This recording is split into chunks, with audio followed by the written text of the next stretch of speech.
Sir, ശിശുമരണ നിരക്കിൽ ഞാൻ കഴിഞ്ഞ ദിവസം സഭയിൽ പറഞ്ഞിരുന്നു. നീ എന്താ ആലോചിക്കുന്നത്? കേരളം അമേരിക്കൻ ഐക്യനാടുകളെക്കാൾ മികച്ച നിലയിൽ എത്തി എന്നുള്ളത് നമ്മളെ പോലെയുള്ള ഒരു സംസ്ഥാനത്തെ സംബന്ധിച്ചിടത്തോളം വളരെ അഭിമാനകരമായിട്ടുള്ള കാര്യമാണ് സർ. എന്റെ മനസ്സിൽ ചില പ്ലാനൊക്കെ ഉണ്ട്. നീ വേഗം കാണിക്കേ എന്ന് പറയുന്നതിൽ എന്തുകൊണ്ടാണ് കേരളത്തിന്റെ പ്രതിപക്ഷത്തിനൊരു അപമാനം ഉണ്ടാകുന്നത്? എന്തുകൊണ്ടാണ് ആ അപമാനം? ശകലകലാവല്ലഭൻ.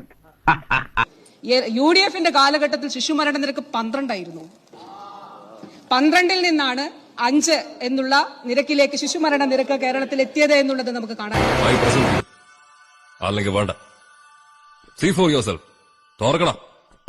അത് തുടങ്ങാൻ പറ്റുന്നത് നമ്മുടെ ഷിബു ബേബി ജോണിന്റെ ഒരു വാക്കുകളിൽ നിന്നാണ്. അദ്ദേഹം ഫേസ്ബുക്കിൽ ഇട്ട ഒരു പോസ്റ്റിൽ നിന്നാണ്.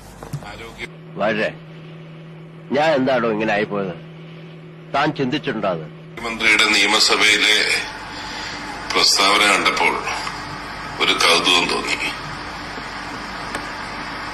കുഞ്ഞുങ്ങളെ ഇല്ലാതാക്കാനല്ല, കുഞ്ഞുങ്ങളെ വളർത്തുക എന്നുള്ളതാണ് ഗവൺമെന്റ് ശ്രമം എന്നാണ് വീണ ജോർജ് പറഞ്ഞത്. But why? The coefficient of linear expansion is the position of the hemoglobin in the atmosphere. But why?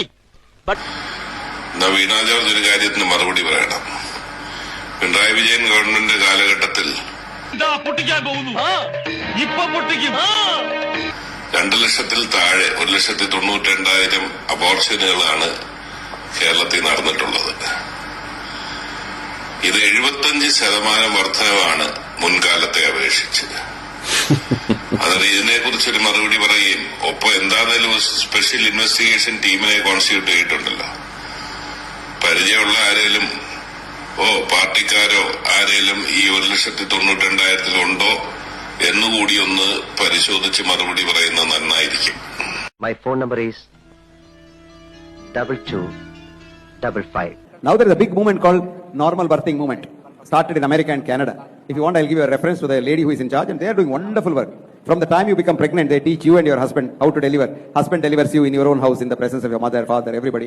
And no restrictions, no nothing, no sterilization, no episiotomy, no shaving, nothing. You are a normal woman.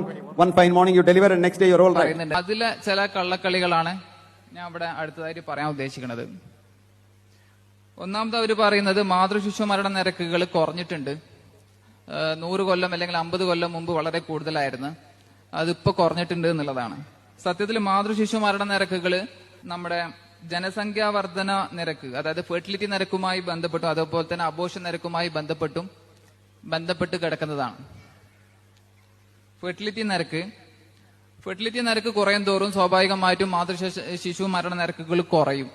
അപ്പൊ അത്തരം ചില പൊള്ളത്തരങ്ങളാണ്, അത്തരം ചില തട്ടിപ്പുകളാണ് ഇവർ ഈ കണക്കുകൊണ്ട് കളിക്കുന്നത്. അതുപോലെ തന്നെ അബോർഷന്റെ നിരക്കുകൾ ഇപ്പൊ നമ്മൾ തന്നെ RTI പ്രകാരം, വിവരാവകാശ നിയമപ്രകാരം സ്വീകരിച്ച ഡാറ്റയാണ് നിങ്ങൾക്ക് വലതുഭാഗത്ത് കാണുന്നത്. അപ്പൊ അതിൽ ഒരു കൊല്ലത്തിൽ ഏകദേശം 10,000 അബോർഷനുകൾ കേരളത്തിൽ മാത്രം നടക്കുന്നുണ്ട്. അപ്പൊ സ്വാഭാവികമായിട്ടും ഇന്നത്തെ ഒരു ട്രെൻഡ് എന്താണ്? ഒരു കുട്ടി എന്തെങ്കിലും ചെറിയ സംശയം തോന്നിയാൽ തന്നെ, സ്കാനിങ് ചെയ്ത് ചെറിയ എന്തെങ്കിലും സംശയം തോന്നിയാൽ തന്നെ ആ കുട്ടീനെന്ത് ചെയ്യും? ഗർഭാവസ്ഥയിൽ തന്നെ ആ കുട്ടീനെന്ത് ചെയ്യും? തട്ടിക്കളയും. അതെന്ത് വരില്ല? ഈ ശിശുമരണ നിരക്കിൽ വരുന്നില്ല. സ്കാനിങ്ങിന്റെ കൃത്യത അതിന്റെ ഗർഭാവസ്ഥയിൽ തന്നെ വെച്ചിട്ട് തട്ടിക്കളയാണ്. അങ്ങനെ തട്ടിക്കളയുന്ന എണ്ണ എന്തിൽ വരുന്നില്ല?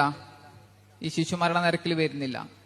അപ്പൊ അത്തരം വസ്തുതകൾ മറച്ചു വെച്ചുകൊണ്ടാണ് അവരെന്ത് ചെയ്യണത്? ഈ മീഡിയ ആയാലും അതുപോലെ തന്നെ അവരുമായി സഹകരിക്കുന്ന മതരാഷ്ട്രീയ സംഘടനകളായാലും ജനങ്ങളെ പറ്റിച്ചുകൊണ്ടിരിക്കുന്നത്.